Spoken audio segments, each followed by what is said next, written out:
ನಮಸ್ಕಾರ ಸ್ನೇಹಿತರೆ. ಶುಕ್ರನ ಸ್ಥಾನ ಪಲ್ಲಟದಿಂದ ಧನಲಾಭ. ಈ 3 ರಾಶಿಗಳಿಗೆ ಜುಲೈ 30ರವರೆಗೆ ಇರಲಿದೆ ಲಕ್ಷ್ಮೀ ದೇವಿಯ ಆಶೀರ್ವಾದ. ಗ್ರಹಗಳಲ್ಲಿ ಶುಕ್ರನಿಗೆ ವಿಶೇಷವಾದ ಸ್ಥಾನವಿದೆ. ಶುಕ್ರನನ್ನು ಶುಭ ಫಲದಾತ ಎಂದು ಕರೆಯುತ್ತಾರೆ. ಶುಕ್ರ ಜುಲೈಯಲ್ಲಿ 2 ಬಾರಿ ತನ್ನ ರಾಶಿಯನ್ನು ಬದಲಾಯಿಸುತ್ತಾನೆ. ಜುಲೈ 7ರಂದು ಕರ್ಕ ರಾಶಿಯನ್ನು ಪ್ರವೇಶಿಸಿದ್ದಾನೆ ಶುಕ್ರ.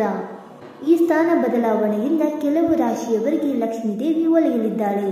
ಹಾಗಾದರೆ ಯಾವೆಲ್ಲ ರಾಶಿಯವರಿಗೆ ಇದರಿಂದ ಶುಭವಾಗಲಿದೆ? ಸಂತೋಷ ಮತ್ತು ಸಂಪತ್ತಿನ ಅಂಶವಾದ ಶುಕ್ರನು ಜುಲೈ 7ರಂದು ಕಟಕ ರಾಶಿಯನ್ನು ಪ್ರವೇಶ ಮಾಡಿದ್ದು ಜುಲೈ 30ರವರೆಗೆ ಈ ರಾಶಿಯಲ್ಲಿರುತ್ತದೆ. ಕರ್ಕಾಟಕ ರಾಶಿಯಲ್ಲಿ ಶುಕ್ರನ ಆಗಮನವು ಕೆಲವು ರಾಶಿ ಚಕ್ರದ ಜನರಿಗೆ ಬಹಳ ಮಂಗಳಕರವಾಗಿರುತ್ತದೆ. ಶುಕ್ರ ಸಂಕ್ರಮಣದ ಅದೃಷ್ಟದ ರಾಶಿಚಕ್ರ ಚಿಹ್ನೆಗಳ ಬಗ್ಗೆ ತಿಳಿದುಕೊಳ್ಳೋಣ ಬನ್ನಿ ಸ್ನೇಹಿತರೆ. ಅದಕ್ಕೂ ಮುಂಚೆ ನೀವಿನ್ನು ನಮ್ಮ ಚಾನಲ್ಗೆ ಸಬ್ಸ್ಕ್ರೈಬ್ ಮಾಡದೆ ನೋಡ್ತಾ ಇದ್ದರೆ ದಯವಿಟ್ಟು ನಮ್ಮ ಚಾನಲ್ಗೆ ಸಬ್ಸ್ಕ್ರೈಬ್ ಮಾಡಿಕೊಳ್ಳಿ ಸ್ನೇಹಿತರೆ. ಹಾಗೆ ವೈದಿಕ ಜ್ಯೋತಿಷ್ಯ ಮತ್ತು ಆಚಾರ ವಿಚಾರಗಳಲ್ಲಿ ನಂಬಿಕೆ ಇದ್ದರೆ ವಿಡಿಯೋಗೊಂದು ಲೈಕ್ ಕೊಟ್ಟು ನಿಮ್ಮ ಆತ್ಮೀಯರಿಗೂ ಶೇರ್ ಮಾಡಿ.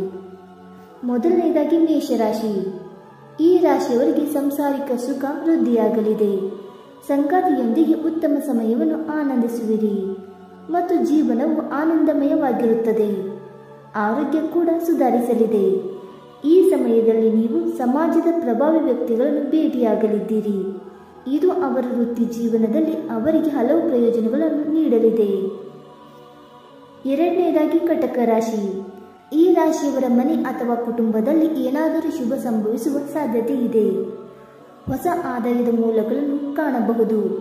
ತಮ್ಮ ಸ್ವಂತ ವ್ಯವಹಾರವನ್ನು ನಡೆಸುತ್ತಿರುವ ಜನರು ಈ ಅವಧಿಯಲ್ಲಿ ಕಾರ್ಯನಿರತರಾಗಿರಬಹುದು. ಈ ಜನರು ಸರ್ಕಾರಿ ವಲಯದಿಂದ ಗೌರವ ಪಡೆಯಲಿದ್ದಾರೆ.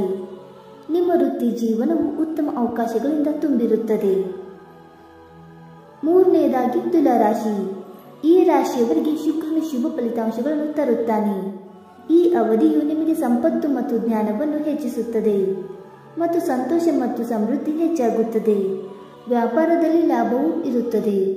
ಸ್ನೇಹಿತರೆ, ಈ ಮಾಹಿತಿ ನಿಮಗೆ ಇಷ್ಟವಾಯ್ತಾ? ಇಷ್ಟವಾಗಿದ್ದರೆ ವಿಡಿಯೋಗೊಂದು ಲೈಕ್ ಮಾಡಿ, ಶೇರ್ ಮಾಡಿ.